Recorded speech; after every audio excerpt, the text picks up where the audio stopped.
ഇന്ത്യയുടെ വികസനത്തിന്റെ പ്രധാന പങ്കാളിയാണ് ജപ്പാനെന്ന് പ്രധാനമന്ത്രി നരേന്ദ്രമോദി.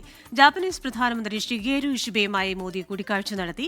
ഇന്ത്യയിലെ ജാപ്പനീസ് നിക്ഷേപം $68 ബില്യൺ ഉയർത്തുമെന്ന് ജാപ്പനീസ് പ്രധാനമന്ത്രി പറഞ്ഞു. അമേരിക്കൻ തീരുവ തർക്കം മുറുകുന്നതിനിടെയാണ് പ്രധാനമന്ത്രി നരേന്ദ്രമോദിയുടെ ജപ്പാൻ സന്ദർശനം. പ്രതിരോധം, സാങ്കേതികവിദ്യ ഉൾപ്പെടെ നിരവധി മേഖലകളിൽ സഹകരണം മെച്ചപ്പെടുത്താൻ സന്ദർശനത്തിൽ ധാരണയായി. ഇന്ത്യ ജപ്പാൻ പങ്കാളിത്തം പരസ്പര വിശ്വാസത്തിന്റെ പ്രതീകമായി മാറിയെന്ന് ടോക്കിയോയിൽ നടന്ന സംയുക്ത സാമ്പത്തിക ഫോറത്തെ അഭിസംബോധന ചെയ്ത് പ്രധാനമന്ത്രി പറഞ്ഞു.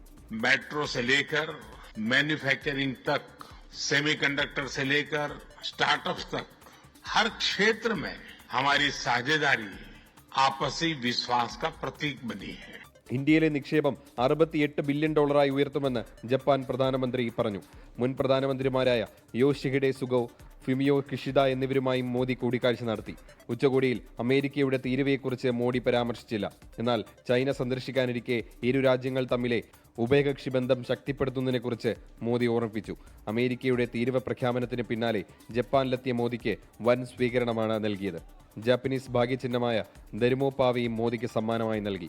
ജപ്പാൻ സന്ദർശനത്തിന് ശേഷം മോദി നാളെ ഷാങ്ഹായി സഹകരണ ഉച്ചകോടിയിൽ പങ്കെടുക്കാൻ ചൈനയിലേക്ക് തിരിക്കും. 24 ഡൽഹി. ലോകത്തെവിടെയായാലും ഏത് സമയത്തും 24 വാർത്തകളും ഓഗ്മെന്റഡ് റിയാലിറ്റി പാക്കേജുകളും എക്സ്പ്ലെയിനറുകളും വിശദമായി കാണാൻ ഞങ്ങളുടെ യൂട്യൂബ് ചാനൽ നിങ്ങൾക്ക് സബ്സ്ക്രൈബ് ചെയ്യാം.